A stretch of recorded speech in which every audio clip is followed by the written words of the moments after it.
Mapagpalang araw po sa inyong lahat. Welcome to DJ Sean Stories. Turn on your notification bell, like and subscribe para sa crime stories araw-araw. Isa nga sa pinakamalaking revelasyon tungkol sa pagkawala ng mga sabongero ay ang pagtukoy ng witness na si Totoy na di umano ay si Atong Ang at Gretchen Barreto ay ang mastermind sa pagkawala ng mga ito. Sa video natin ngayon, kilalali natin sina Gretchen at Atong Ang at kung ano ba talaga ang kanilang koneksyon at bakit sila tila nasasangkot sa kasong ito. Isa nga din sa ating babalikan at tatalakayin ay kung sino si Atong Ang at ang mga issue na na-involve ang kanyang pangalan noon. Atin ding talakayin kung ano pa ang ibang mga importanteng impormasyon hinggil sa kasong ito. July 4, 2025 nang nagsalita na si Gretchen laban sa akusasyon na binabato sa kanya ni alias Totoy. Ayon sa abogado ni Gretchen Barreto na si Attorney Alma Margalona, idinideny ng kanyang kliyente ang bintang ni Totoy na may kinalaman umano si Gretchen sa pagkawala ng mga sabongero. Sinabi pa ng abogado nito na wala daw kinalaman si Gretchen sa mga nangyari at wala siyang ginawa at wala itong koneksyon sa pagkawala ng mga sabongero. Sinabi din ng abogado na puro espekulasyon lamang ang sinabi ni alias Totoy pero wala naman daw itong ebidensyang hawak laban kay Gretchen. Hindi naman daw tama na porket malapit si Gretchen kay Atong Ang ay may kinalaman na ito sa pagkawala ng mga sabongero. Ayon din sa pahayag ni alias Totoy, wala daw itong na-witness na direktang may ginagawa si Gretchen hinggil sa nawawalang sabongero. Sinabi din ng abogado na business partners lamang sina Gretchen at Atong Ang. Posible din daw na nadadawit lamang si Gretchen sa issue dahil siya ay investor at alpha member ng isabong operation. Naniniwala ang abogado na si Gretchen ang napiling idawit ni Totoy dahil siya ay kilala ng publiko at mas pakikinggan si Totoy ng maraming tao kung babanggitin niya ang pangalan ni Gretchen. Question din ng abogado no kung talagang may kinalaman si Gretchen, bakit hindi pa daw lumutang ang kanyang pangalan sa Senate hearing nang simula pa lamang ng investigasyon ng kaso. Ibinunyag din ng kampo ni Gretchen na may nagtangkang manikil umano kay Gretchen para alisin ang kanyang pangalan sa mga idinadawit sa kaso. Itinanggi din ng abogado ni Gretchen na may dinaluhan ng socialite na meeting at wala din daw itong inaprobahan na kahit anong bagay para maging dahilan sa pagkawala ng mga sabongero. At lahat umano ng sinabi ni Totoy ay imbento lamang. Sa kabila nito, wala namang summons mula sa DOJ na natatanggap ang kampo ni Gretchen Barreto, subalit handa naman silang dumalo kapag sila ay pinatawag dahil wala naman umanong tinatago si Gretchen. Panawagan din daw ni Gretchen na sana ay mabigyan ng hustisya sa pamamagitan ng malalim at tamang investigasyon ang mga naging biktima. At sa huling video nga, ang whistleblower ng kaso ng mga nawawalang sabongero, itinuturing ng witness na si alias Totoy na si Atong Ang ang mastermind sa pagkawala ng mga ito. Sinabi din ni Totoy na si Atong Ang nag-utos umano para parusahan ang mga nandadayang sabongero. Ang missing sabongero nga ay pinaniniwalaang kinidnap, pinatay at itinapon sa Taal Lake ayon umano sa utos ni Atong Ang. Subalit sinabi naman ni Atong Ang na si Totoy kasama si Alan alias Brown Bantiles ay nagtangkang manikil sa kanya ng 300 million pesos at sa kanyang grupo para hindi sila idawit sa pagkawala ng mga sabongero. Ayon sa DOJ, i-assess nila ang lahat ng mga ebidensya para madetermina ang ikakaso nila laban kay Atong Ang. At bago pa nga ito, taong 2001 nang naharap na si Atong sa kaso dahil din sa sugal. Ating ngang balikan kung sino nga ba si Atong Ang at Gretchen Barreto at ano ang ugnayan nila sa isa't isa. Bukod kay Atong Ang isa nga sa pinakakilalang personalidad na isinasangkot sa pagkawalan ng mga sabongero ay ang artista na si Gretchen Barreto. Si Gretchen ay 55 years old at dating artista at socialite. Mula nga siya sa pamilya Barreto na kilalang mga prominenteng aktres sa industriya ng pag-aartista. Ang long-time partner ni Gretchen Barreto ay ang business tycoon na si Tony Boy Cojuangco at mayroon silang anak na babae. July 7, 2023 naman nang lumabas ang warrant of arrest para kay Tony Boy at sa iba pa dahil sa pagtulong nila sa Japanese billionaire na si Kaozu Okada na puwersahang kunin ang Okada Manila Casino Hotel ng taong 2023. business partner sina Tony Boy at Okada. Ayon sa mga balita, fugitive on the run si Tony Boy at siyang pang individual na tinatawag na Okada Gang. Kinasuhan si Tony Boy ng management ng Okada ng qualified theft dahil sa illegal na pag-takeover ng casino at nakakuha umano ng 500 million pesos mula sa Okada. Bago pa man ang taong 2024, nag-social media detox na si Gretchen dahil sa dami nang nangyayari sa kanyang paligid. Matagal na din siyang hindi nakikita sa publiko. Sinabi pa ni Gretchen na malaki ang naitulong ng kanyang pagpapahinga mula sa social media para sa katahimikan ng kanyang buhay. Pero nito lamang 2024 nang muling nakita si Gretchen ng publiko at madalas ngang kasama ng socialite ang gaming tycoon at kanyang business partner na si Atong Ang. Nakitang magkasama ang dalawa na bumibili ng cellphone sa Green Hills. Nandun din si Atong nang ipinagdiwang ni Gretchen ang kanyang 54th birthday. Sina Atong Ang at Gretchen Barreto nga ay nakita din sa 100th birthday ng dating senador na si Juan Ponce Enrile. March 2024 naman nang dumalo sina Atong Ang at Gretchen Barreto sa businessman at may-ari ng Pinoy Pawn Star na si Boss Toyo. Namataan din ang tatlo sa isang larawan na magkakasama. Sa dami nga ng mga larawan at pagkakataon na magkasama sina Atong Ang at Gretchen Barreto, hindi maiwasan ng publiko na mag-isip kung ano ba talaga ang relasyon ng dalawa. Pero sa mga interview, palagi lamang sinasabi ng dalawa na sila ay mag-business partner lamang. Subalit bago pa man muling nakita sina Atong Ang at Gretchen Barreto na magkasama ng taong 2024, may nauna nang kumalat na larawan ng dalawa. Sa larawan, makikita nga na natutulog si Atong katabi si Gretchen habang sila ay nasa eroplano. Depensa naman ni Atong Ang kapag nagkita silang magka-holding hands ni Gretchen, ito daw dahil siya ay isang gentleman. Tungkol naman sa mga larawan na nakita, travel buddies daw sila ni Gretchen at purong business lamang ang kanilang relasyon. Close din daw si Atong Ang sa pamilya Cojuangco. At alam umano ni Tony Boy na umaalis na magkasama sina Atong Ang at Gretchen. Hindi din daw natatakot si Atong na makita sila ng publiko dahil wala naman silang itinatago. Si Atong Ang.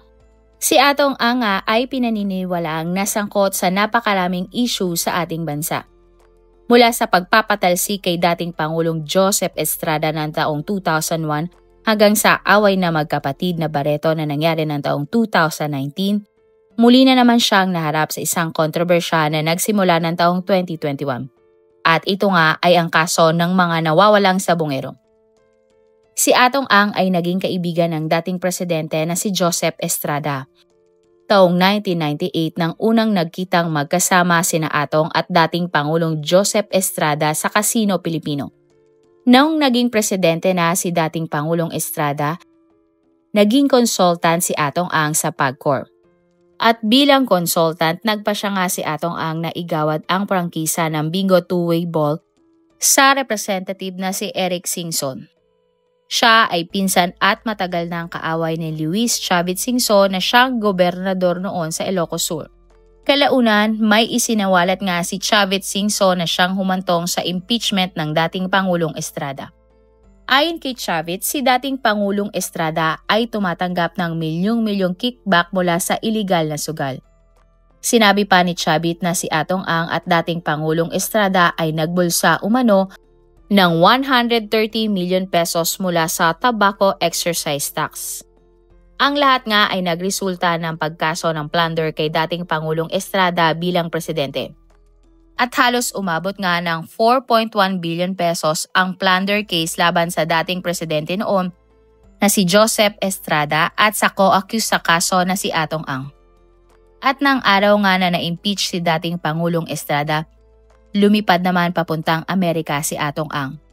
Naiugnay din si Atong Ang sa pagkawalan ng empleyado ng kasino na si Edgar Bentain. Si Edgar ang pinagbibintangang nag-leak umano ng video ni Atong at dating Pangulong Estrada habang sila ay naglalaro sa loob ng kasino. At kalaunan, naaresto nga si Atong Ang sa Las Vegas, Nevada dahil sa illegal gambling at dahil na rin sa extradition request ng Pilipinas. Noong 2002 nang nagbayad si Atong Ang ng 16 million pesos na piyansa at siya ay na-house arrest sa Amerika. At taong 2006 nang dumating si Atong Ang sa Pilipinas matapos siyang i-extradite mula Amerika. Ikinulong si Atong Ang habang gumugulong ang kaso laban sa kanya. At kalaunan pumayag nga si Atong sa isang plea bargain sa pamamagitan ng pag-amin sa mas mababang pagkakasala ng corrupting public officials. Kasama sa kanyang mga inamin ay ibinigay niya ang milyong-milyong halaga ng excise tax ng tabako kay dating Pangulong Estrada. Ibinalik naman ni Atong ang 25 million pesos. Inilagay nga si Atong Ang sa probisyon at lumabas sa detensyon ng taong 2007. At taong 2009 naman nang winakasan ng Sandigang Bayang Special Division ang 2 taong probisyon ni Atong Ang at muling naging malaya ang lalaki. Taong 2010 nang itinuro ni dating Senador Miriam Defensor Santiago si Atong Ang bilang top operator ng sugal na weteng. Idininay naman ito ni Atong Ang at sinabing hindi siya pabor sa illegal na sugal tulad ng weteng. At makalipas nga ang 7 taon, inakusahan si Atong Ang na humingi umano ng tulong sa yumaong board member ng PCSO na si Sandra Cam para makontrol ni Atong Ang operasyon ng STL o Small Time Lottery. Ayon sa mga balita, nag-alok umano si Atong Ang ng 200 million pesos kada buwan kapag pumayag ang dating PCSO chairman na payagan siya na mag-operate sa buong Pilipinas ng Small Time Lottery. Nadawit din ang pangalan ni Atong Ang sa sugal na peryahan ng bayan. Subalit itinanggi naman ni Atong Ang mga akusasyon laban sa kanya. Bukod sa mga issue hinggil sa sugal, nasangkot din si Atong Ang sa away ng magkakapatid na Barreto. Taong 2019 nang pumanaw ang tatay ng mga aktres na sina Gretchen, Marjorie at Claudine na si Miguel Alvir Barreto. Sa kalagitnaan nga ng burol, dumating si Atong Ang at Gretchen Barreto. At bigla na nga lamang nag-away ang magkapatid na Gretchen at Marjorie sa harap pa mismo ng dating presidente na si Rodrigo Roa Duterte na gusto lamang silang pagbatiin. Ayon sa sabi-sabi, kasama sa away ang pamangkin ni na Gretchen na si Nicole Barreto.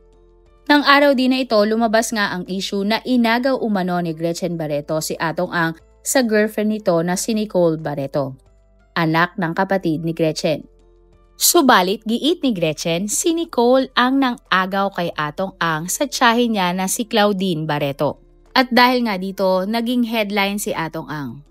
Nagpost naman si Marjorie Barreto sa social media na natatakot umano siya para sa kaligtasan niya at ng kanyang mga anak dahil makapangyarihan ang boyfriend ni Gretchen Barreto pero hindi umano ito si Tony Boy.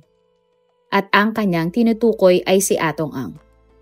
Nagpaunlak naman si Atong Ang ng interview hinggil sa issue na ito. Ayon kay Atong Ang, neither confirm nor deny tungkol sa naging relasyon niya kay Nicole Barreto. Ipinaliwanag din ni Atong Ang tungkol sa kumakalat na larawan na magkahawak sila ng kamay ni Gretchen. Ayon kay Atong Ang, nagtatravel sila kasama si Gretchen at Tony Boy. Kapag daw umaalis si Gretchen at Tony Boy, hindi sila sumasakay sa iisang eroplano. Para daw ito sa safety ng dalawa lalo na at mayroon silang anak. At kung sakali nga daw may mangyaring masamang aksidente, magkaiba ang eroplano na kanilang sinakyan. Turing na din daw ni Atong Ang kay Gretchen ay parang tunay niyang kapatid na babae. At sana ko na ngang larawan magkatabi talaga sila ni Gretchen habang nasa flight. Marami daw kinikwento si Gretchen pero inantok na umano ang lalaki. Hinawakan daw ni Atong Ang kamay ni Gretchen at sinabing matutulog na siya. Marahil umano ay nakatulog na din si Gretchen nang hindi namamalayan ni Atong Ang na sila pala ay magka-holding hands. Matapos nga ang ilang araw, nagpa-interview naman ang nakaalita ni Gretchen Barreto na kanyang kapatid na si Marjorie. Sa interview, sinabi ni Marjorie na ayaw ng kanilang pamilya na pumunta si Gretchen sa lamay ng kanilang tatay. At mas nainis pa nga daw ang pamilya Barreto dahil pumunta sa lamay si Gretchen kasama pa si Atong Ang. Sinabi ni Marjorie na kaya ayaw nila kay Gretchen dahil inagaw nito si Atong Ang mula kay Nicole nang sila ay magkasintahan pa. At iyon na nga ang pinag-ugatan ng away ni na Marjorie at Gretchen sa lamay ng kanilang ama. Sinabi pa ni Marjorie na delikadong tao si Atong Ang kaya sana ay wag siyang saktan nito o ang kanyang mga anak. Matapos nga ang issue na ito, muli na namang binuhay ni Atong Ang sabong. Si Atong Ang nag-co-establish ng Ultimate Fighting Cock Championship. Ito ay para dalhin ang sabong sa next level at isulong ang disiplina, respeto, sportsmanship at pagkakaibigan sa mga sabongero. Dahil nga sa lockdown ng COVID-19, naging maingay ang isabong. Naging laman na naman ng balita si Atong Ang dahil sa kanyang Pitmasters Group na nag-ooperate ng isabong ng taong 2020 at 2021. Tumatak naman sa mga netizens ang sinabi ni Atong Ang habang siya ay nasa presscon. Ay nga kay Atong Ang, Hindi namin alam kung ano nangyari talaga dyan eh. Kaya lang, siyempre, masyado na kami bugbog. Kailangan na kami lumabas. Kailangan kami lumaban eh. Nagtaka naman ang netizens kung ano ang naputol na salita na gustong sabihin ni Atong Ang. Sinabi naman ng iba na tila nga muntik nang madula si Atong at sabihin ang kailangan na nilang pumatay. Matapos nga ang paglutang ni Atong Ang, kumalat sa social media ang mga video ni Atong Ang na tila ba nagbabanta sa mga nandadaya na agent at nagnanakaw ng kanilang mga video. Senate hearing nga ng mga nawawalang sabongero, isa sa mga binusisi ng mga senador ay ang tila pag-warning ni Atong Ang sa mga sabongero na nandadaya at sa mga agent ng WP Masters Online Sabong. Sa video na mula mismo sa Facebook account ni Atong Ang, inakusahan niya ang mga hacker na kinokopya o nagko-clone ng kanilang mga video ng isabong. Itinuro nga ni Atong Ang isang monitor kung saan ikinukumpara niya ang inilalabas ng Pitmasters live video ng sabong sa mga pinopost ng video ng hacker o ng mga sabong agent. Gamit sa illegal na tayaan. Yung mga agent na yan, nagdo-double agent, triple agent. Tignan nyo ang ginawa ng mga pareho lahat, ninako nila ang video namin, gumawa sila ng domain lahat, pareho-pareho. Pag hindi kayo tumigil, tignan nyo maigi, makikita nyo. Ayon pa kay Atong Ang mga agent ng isabong ay nagdo-double at triple agent umano. Minura pa nga ni Atong Ang mga nagnanakaw ng kanilang video na illegal na nagpapataya. Dahil nga, imbes na mapunta sa kanila ang kanilang kita, ang mga double agent umano ay nagpapataya at buo nilang nakukuha ang kita mula sa pagpapataya. Talaga nga naman, halos parehong-pareho ang video ng Pitmasters sa mga video na nagdo-double agent. Kung baga, ang mga agent ni Atong Ang ay kinokopya ang kanilang video ng sabong at nagpapataya. Subalit sa mga agent nga napupunta ang kita at hindi sa kumpanya ni Atong Ang. Pati nga ang nagchochope o nagbibitiw ng mga mahihinang manok ay binalaan din ni Atong Ang. Sinabi ni Atong Ang na kapag hindi daw tumigil ang mga nandaraya, tingnan nila kung ano nga ang pwedeng mangyari sa kanila. Nireport na nga daw ni Atong Ang mga nandaraya at iniimbestigahan sila ng CIDG. Ayon pa kay Atong Ang, sinabi niya na pag hindi sila tumigil, nakatingin sila umano sa mga nandadaya na ito.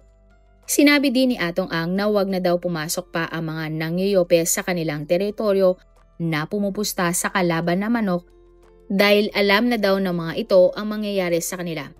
Dagdag pa ni Atong Ang, para sa mga agent, tigilan na nga nila ang pag-cloning sa mga video hanggat hindi pa sila nasasaktan. Sa isa pang muling video ni Atong Ang, sinabi niya na may isang gambling lord na sinisiraan siya at ang kanyang kumpanya.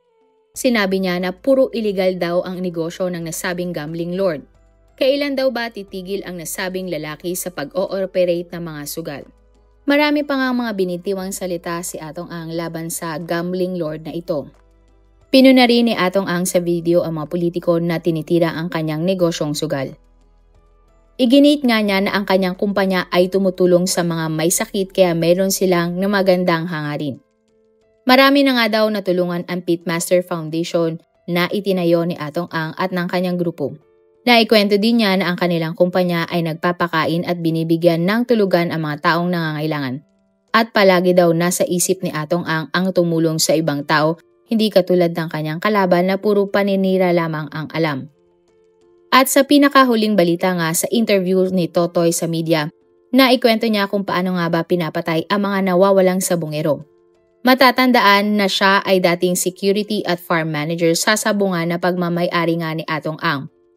At ng May 2025 nga nang tumakbo sa pagka-mayor si Totoy, subalit siya ay natalo. Naikwento niya nga sa kanyang interview kung paano pinapatay ang mga nawawalang sabongero. Ayon kay Totoy, nakita niyang pinoposasan ng mga pulis ang mga nawawalang sabongero. Pagkatapos ay tatalian umano ng tie wire ang mga biktima hanggang sa ito ay mamatay. Ayon pa sa kanya, tila nga hinahati-hati pa ang parte ng labi ng mga sabungero para ito ay madali umanong ilibing at ibaon sa Taal Lake. Isasakay ang mga labi sa bangka at pupunta sa gitna ng Taal Lake kung saan nga inilulubog ang mga labi. Ayon pa kay Totoy, hindi niya ito personal na nakita pero ito ay sinisend sa kanyang Viber account at ang mga video nga ay pinapakita pa niya mismo kay Atong Ang. Particular na nga ang pagpatay sa mga biktima. Isang pulis na kasabwat sa krimen ang may-ari umano ng palaisdaan kung saan itinatapon ang mga biktima. Nalaman daw umano niya na sa Taal itinatapon ang mga labi dahil narinig niya ito mismo sa mga kwentuhan ng mga pulis na inutusang pumatay sa mga biktima. Ayon pa kay Totoy, lahat ng video ay nasa kanyang cellphone noon. Pero bago umano siya patakasin ni Atong Ang, palabas ng kanyang bansa, ipinasunog daw ng kanyang boss na si Atong ang kanyang cellphone na naglalaman ng mga nasabing video. Sinabi din niya na isa daw si Gretchen Barreto sa tumaas ng kamay at sumang-ayon sa kagustuhan ni Atong Ang na kidnapin at patayin ang mga nandadayang mga sabungero. Imposible umano na tututol si Gretchen sa kagustuhan ni Atong Ang dahil katabi mismo ni Gretchen si Atong Ang tuwing may special meeting. Isiniwalat din ni Totoy na galing kay Atong ang go signal sa pagdukot at pagpatay sa mga sabungero.